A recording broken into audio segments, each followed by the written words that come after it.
Colours புது ஃபேஷனோட teacher சில்க்ஸ்ல இந்த பொங்கலை ஓஹோன்னு கொண்டாடுங்க. டீச்சர் சில்க்ஸ் ஸ்ரீநகர், வேளச்சேரி, கோபேட் மற்றும் திருவள்ளூர். உலக புகழ்பெற்ற மதுரை அலங்காநல்லூர் ஜல்லிக்கட்டு போட்டிக்கான கால்கோள் விழா வணிக வரி மற்றும் பத்திரப்பதிவுத்துறை அமைச்சர் மூர்த்தி தலைமையில் நடைபெற்றது. இதுகுறித்தான விவரங்களை எம்முடைய செய்தியாளர் குமார் வழங்க நாம் கேட்கலாம். குமார், விரிவான விவரங்கள். வணக்கம் சாம். உலக புகழ்பெற்ற மதுரை அலங்காநல்லூர் ஜல்லிக்கட்டு போட்டி மூர்த்தக்கால் நடுமண் விழா வணிக மற்றும் பத்திரத்துறை அமைச்சர் மூர்த்தி தலைமையில் நடைபெற்று வருகிறது. தமிழக வீர விளையாட்டான ஜல்லிக்கட்டு போட்டி ஒவ்வொரு ஆண்டும் தைப்பொங்கல் முன்னிட்டு மதுரை மாவட்டம் அவனியாபுரம், பாலமேடு, அலங்காநல்லூர் பகுதியில் சிறப்பாக நடைபெற்று வருகிறது. அவனியாபுரம் 15ஆம் தேதியும், பாலமேடு 16ஆம் தேதியும், அலங்காநல்லூர் 17ஆம் தேதியும் ஜல்லிக்கட்டு போட்டி நடைபெற உள்ளது.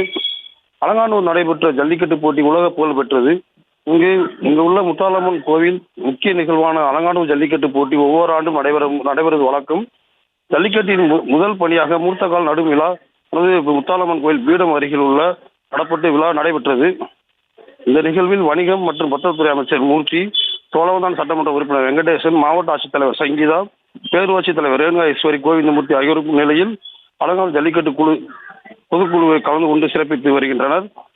இதன் பிறகு அலங்காநல்லூர் ஜல்லிக்கட்டு போட்டியில் அனைத்து பணிகளும் இனி முழுவீச்சு நடைபெறும் என்று வாடிவாசல் சீரமைத்தல், பார்வைகள் இருவரும் கேலரி அமைத்தல், காளைகள் செல்லும் பகுதி அனைத்தும் தொடங்கப்பட்டுள்ளது.